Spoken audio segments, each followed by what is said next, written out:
Hello everyone, my name is Minshull. I volunteer for Aberdeen Climate Action and I also work for the University of Aberdeen in the Careers and Employability Service. Um, so I've been asked to speak about climate concern and activism in young people today. Next slide. So this is some statistics, just to talk about climate concern and particularly in young people. We see in the media a lot that young people are taking action, as we've heard from our wonderful speakers already. And I just want to caveat this by saying that it's not that older generations don't care necessarily. A lot of individuals do, but as a generation, I think young people are more engaged with climate action.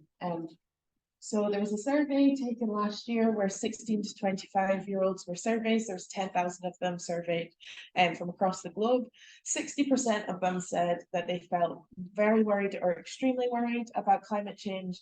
And over 45% of them said that their negative feelings about climate have impacted their daily lives, which is quite a scary statistic. 75% of them said that they thought the future was frightening. I also think the future is frightening, and 56% of them said that they think humanity is doomed. Not a positive statistic, but yeah. The next statistic is taken from a different survey. So this is to show that it's not just young people as in 16 to 25-year-olds, it's much younger children as well. So 71% of 12 to 17-year-olds are increasingly concerned about changes in the environment. I think when I was that age, I was interested in magazines and blue eyeshadow, but it shows that there's a lot on stake, and there's a lot that's at stake. At stake. Yeah, that's to say. Yeah, there's a quote at the bottom there that just said it's different for young people. It's very personal for us. Okay, thanks. So climate concern can also be described as eco-anxiety. And this quote from the BBC article just says that eco-destruction is environmental destruction is not the only part of eco-anxiety. It's also government inaction on climate change. And that's what we hear about a lot. And that's what we see, which causes that despair and helplessness feelings. So yeah, next one. And this graph just shows a bit more of the extent of climate anxiety and climate fear.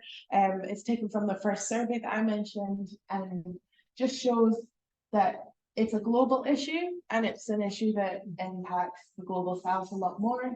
That's where we're seeing a lot more of those extreme weather events happen, and that's where the most fear and anxiety is as well.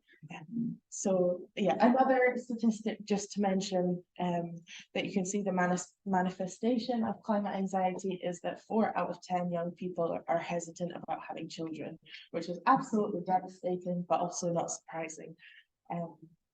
So yeah, why do young people care and have greater concern about climate change than maybe previous generations? So we know that greenhouse gas emissions are causing rising temperatures, and this is having a greater knock-on impact through a variety of reasons. And basically, children will inherit the world today that is based on today's climate activism and whatever that creates. Those policies, we will feel the brunt of them. So it's crucial that leaders, governments, they all listen to young people and they listen to their concerns because they're very valid. Next. So this is a graph taken from the IPCC report that was released a couple of weeks ago, which just shows the extent of the situation for young people. It looks at some of the future emissions scenarios, which will be based on today's inaction or government policy.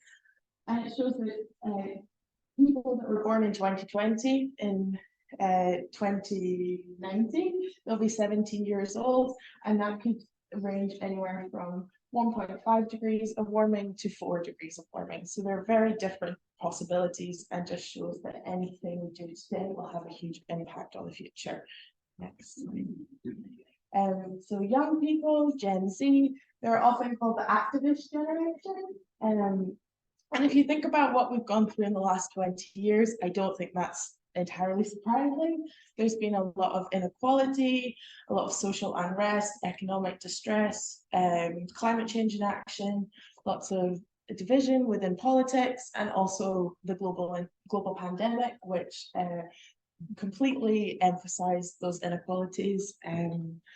It's not a new thing that young people act and speak out about injustice. You know, we've seen this throughout history within the Vietnam War and protests then, also within the civil rights movements and many other youth-led movements.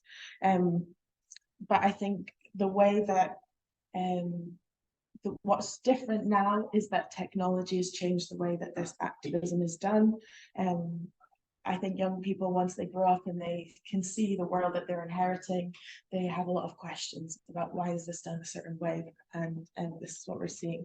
Also, Gen Z were the generation that's most educated to a university level, which means in some ways that we can see the interconnected issues and how it's impacted across the world, across the globe, and the challenges that different countries are facing. So as I mentioned, we're a digital generation, and the impact of technology and social media has meant that things are done differently. You know, social media and different technologies can be used to do a vast amount of research. You can educate yourself on issues and different approaches within activism. You can communicate and organize in a much different way to previous generations. And it's also used well to motivate others and inspire and empower others. On the other side, technology has made kind of climate issues a more constant thing. We see all the time there's a constant news cycle. So it's really hard to ignore climate disaster and also government inaction. And we can see the impact on the other countries as well. So next slide. I know I've mentioned Greta already. So she could maybe be called the poster child for youth activism. You know, she was really outraged for a good reason and still is. But she's also an example of meaningful action and being front and center stage. And I think she's become a young role model for many people, and that's had an impact where she's inspired other people to do their part and take control of climate action themselves. So as we've seen today, there's been a rise in political activism from young people in particular. This can be done through joining different groups within your local community, different movements and campaigns, but also signing petitions, emailing your MP and taking charge. But I also want to talk about activism maybe in your personal life or your professional life. We all have spheres of influence, and how we go about in our lives can really make a change. So within your personal lives, are you trying to make an effort to live more sustainably? Are you talking to your peers about what actions you're taking? Maybe your work colleagues that aren't as engaged in climate issues as you are, or members of your family. An example I heard about a couple of months ago was someone was taking a low carbon holiday for the first time, and instead of maybe nagging other people to take a low carbon holiday, they talked about the benefits of getting to see multiple different places via the train, and it being a more fun experience than waiting in an airport all the time. And that inspired one of their friends to do the same.